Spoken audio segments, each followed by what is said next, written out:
আসসালামু আলাইকুম। আমি মোহাম্মদ সাব্বির হোসেন, মান্দা টেরিটরি, মান্দা, নওগাঁ। আমি পিআইএল কোম্পানির কর্মরত। আজকে আমি আসছি অমৃতপুর একটা বায়োলিট দেওয়া জমি পরিদর্শন করতে।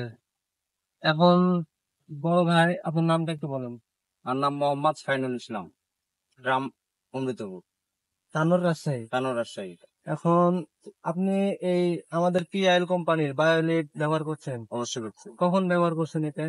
এটা আপনার ব্যবহার করছি প্রথম সারের সাথে। প্রথম সারের সঙ্গে, মানে 15 থেকে 20 দিনের মাথায় হ্যাঁ, ইউরিয়া সারের সঙ্গে ইউরিয়া সারের সঙ্গে। বায়োলেট যখন আপনি নিছেন, তখন সে দোকানদারে কি আপনাকে বলছিল যে বায়োলেট দেওয়ার পরে আপনার ধানের কুশি বৃদ্ধি হবে, প্লাস ইউরিয়া সারের কম লাগবে, আবার আপনার ধানের বিএলবি রোগ হবে না, হ্যাঁ, বলছিল? বলে। এগুলো কি আপনি উপকৃত হয়েছেন? অবশ্যই হয়েছে। অবশ্যই হয়েছেন, তাই না? আপনার জমি কোনটা? এই যে এইটা, তাই একটা, না? এই যে একটা, আপনাদের এই আপাতত এই যে দুইটাই ওদিকে আছে।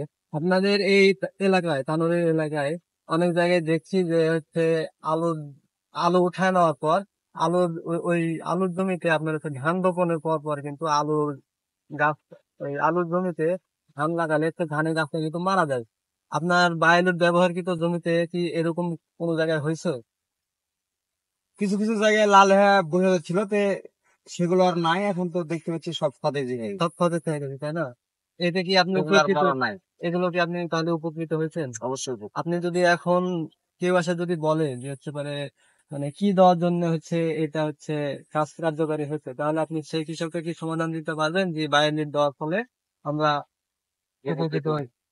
এইভাবে বায়োলিট আমরা ব্যবহার করে সফলভাবে আমরা পরিত্রাণ পেতে পারি। আসসালামু আলাইকুম, দেখা হবে অন্য কোনো ভিডিও নিয়ে।